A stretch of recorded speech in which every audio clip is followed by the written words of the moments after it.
घने और नाकाबिले तस्खीर जंगल के कल में, जहां सूरज की किरणें भी जमीन तक पहुंचने के लिए दरख्तों की शाखों से इजाजत तलब करती हैं, एक ना खत्म होने वाली जंग जारी है। ये जंग ऐसी है जैसे मगरमच्छों से भरे पानियों के ऊपर तना हुआ रस्सा जिस पर शतरंज खेली जा रही हो। एक तरफ जंगल के बेताज बादशाह बिल्लियों का कबीला, जिनके तेज पंजे, खौफनाक जबड़े और रात की सियाही में चमकने वाली आंखें खौफ का इस्तारा हैं। वो अपने सरसब्ज इलाके में बेखौफ घूमते हैं और हर जानदार को अपने शिकार के जुमरे में रखते हैं। इनकी खामोश नकलो हरकत और खतरनाक वार शिकारी फितरत के हकीकी मजहर है। इनकी तेज नजरें बस एक ही वदा करती हैं, मौत का फैसला उन्हीं के हाथ में होगा। लेकिन इन्हें क्या मालूम कि उनके ही कदमों तले एक खुफिया दुनिया बसती है, एक ऐसी दुनिया जो उनकी सोच से भी ज्यादा मुनज़्ज़म और चालाक है। वो दुनिया चूहों की है, जो बिल्लियों के बरक्स ताकत के बजाय अक्ल, तेज रफ्तारी और मंसूबा बंदी पर यकीन रखते हैं। इन नन्हे मगर ज़हीन मखलूकात ने ऐसी सुरंगें और रास्ते बना रखे हैं जो लंदन के ज़ेरे ज़मीन रेलवे निज़ाम को भी शर्मिंदा कर दे। उनका हर रास्ता एक मुनज़्ज़म नेटवर्क का हिस्सा है, जहां न कभी ताख़ीर होती है, न हड़ताल। ये जंग किसी आम जंग की तरह नहीं है। ये एक ज़हनी खेल है, एक ऐसी चालाकी की जंग जिसमें बिल्लियों की दरिंदगी और चूहों की होशियारी का मुकाबला होता है।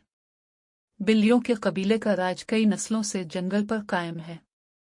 उनका सबसे बड़ा सरदार कलगीदार बब्बर एक बिगड़े मिजाज वाला बूढ़ा बली है, जो मशहूर है कि वो 100 कदम दौर से आंखें बंद और घुमाए जाने के बाद भी चूहे की बो सूंघ सकता है। इसके गिर्द इसके माविनीन, माहिर शिकारी और चालाक जासूस हर वक्त मौजूद रहते हैं। बिल्लियों के दरमियान इत्तेहाद का कानून बड़ा सख्त है, लेकिन उनमें से हर एक की ख्वाहिश है कि वो सबसे ज्यादा चूहे शिकार करे ताकि सरदार की नजर करम में रहे। दूसरी तरफ चूहों ने एक बिल्कुल मुख्तलिफ दुनिया आबाद कर रखी है। इनके रहनुमा चेकमन चूहा ने अपनी फौज को चालाकी, इत्तेहाद और मुस्तैदी की तरबियत दी है। उनका सबसे बड़ा हथियार उनकी तेज रफ्तारी और बेहतरीन नेविगेशन सिस्टम है। उन्होंने अपनी दुनिया को कई शुबों में तकसीम कर रखा है, जहां खुराक जमा करने, रास्ते बनाने, बिल्लियों पर नजर रखने और हमले की मंसूबाबंदी करने वाली टीमें हमा वक्त सरगर्म रहती हैं। हालिया दिनों में चूहों ने बिल्लियों के ज़ेरे ज़मीन गोदाम से पनीर की एक बड़ी मिकदार चरा ली, जिसके बाद बिल्लियों में खलबली मच गई। ये पनीर जंगल के सबसे ताकतवर दरिंदे चिन आज़म की दावत के लिए रखा गया था, और अगर ये न पहुंचा तो बिल्लियों को सख्त नुकसान उठाना पड़ सकता था। सरदार कलगीदार बब्बर ने फौरी तौर पर हंगामी इजलास तलब किया, जिसमें सब बिल्लियों को हुक्म दिया गया कि वो किसी भी कीमत पर चूहों को पकड़ी और चरा गया पनीर वापस लाएं। बिल्लियों ने फैसला किया कि वो अपने इलाके में मौजूद तमाम चूहों की सुरंगों को बंद कर देंगे और उनके रास्तों की नाकाबंदी कर देंगे। उधर चूहे भी आराम से बैठने वाले नहीं थे। उन्होंने भी एक खुफिया इजलास बुलाया, जिसमें चेकमंग चूहा ने ऐलान किया कि हमें अपनी चालाकी को बढ़ाना होगा। बिल्लियां हमारी सुरंगें बंद करेंगी तो हम नहीं खोदेंगे। वो हमें जाल में फंसाना चाहेंगी तो हम उनके ही जाल को उन पर उल्टा देंगे। रात की तारीकी में बिल्लियों ने अपनी प्लानिंग के मुताबिक हमला किया।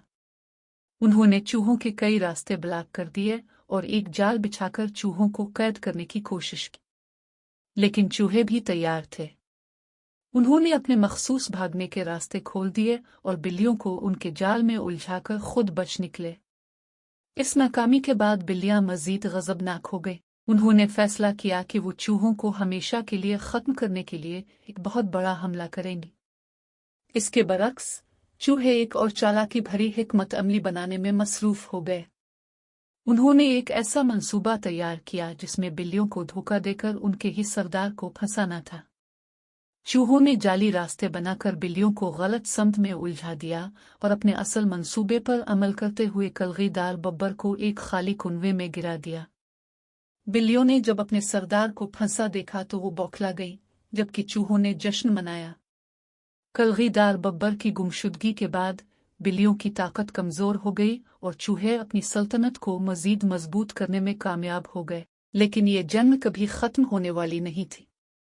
जंगल की ये कहानी हमेशा याद रखी जाएगी, جہاں طاقت اور چالاکی کا رقص ہمیشہ جاری رہتا ہے اور ہر دن ایک نئی حکمت عملی اور نئے چیلنج کے ساتھ طلوع ہوتا ہے۔